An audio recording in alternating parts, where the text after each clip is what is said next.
சில நல்ல விஷயங்கள் எல்லாத்தையும் நம்ம கொஞ்ச நாள் ஃபாலோ பண்ணுவோம், விட்டுருவோம், ஃபாலோ பண்ணுவோம், விட்டுருவோம். இந்த மாதிரி மாறி மாறி போயிட்டே இருக்கும்.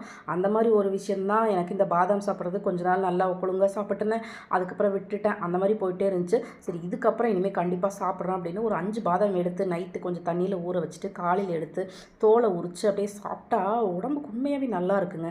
ஹெல்த்துக்கு ரொம்ப நல்லதுன்னு நிறைய பேர் சொன்னாங்க, டாக்டர்ஸ் நிறைய பேர் சொல்லியிருக்காங்க. அதனால் காலையில் ஹெல்த்தியாக நல்லா சாப்பிட்லாமே, அதில் நல்ல குட் ஃபேட் இருக்குது, அதனால் சாப்பிட்லாம் அப்படின்னு சொல்லிட்டு முடிவு பண்ணி சாப்பிட்டுட்ருக்கேன். காலையில் இன்றைக்கி டீ காஃபி எல்லாம் எதுவும் கொடுக்கல, நேராக 2 பாயில்டு எக் தான். எல்லாம் சாப்பிட்டு அடுத்த வேலைகள் எல்லாம் பார்த்துட்டு இருக்கும்போது குளு குளுன்னு மழை நல்லா வந்துச்சு. பார்க்குறதுக்கே நல்லா இருந்துச்சு. எங்கடா இந்த ஒரு வாரத்துக்குள்ளே காணவே மழையே அப்படின்னு கோயம்புத்தூரில் நீங்கள் நினச்சிங்கன்னா, இதெல்லாம் ஒரு வாரத்துக்கு முன்னாடி எடுத்த வீடியோ.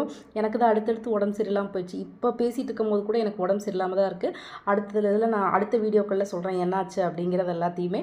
இப்போ நல்லா தான் இருக்கேன். அதனால் பழைய வீடியோ எல்லாத்தையும் சேர்த்து போடலான்னு முடிவு பண்ணியிருக்கேன். அந்த வந்த மழைக்கு பிரியாணி சாப்பிடணுன்னு ஆசையாக இருந்துச்சு.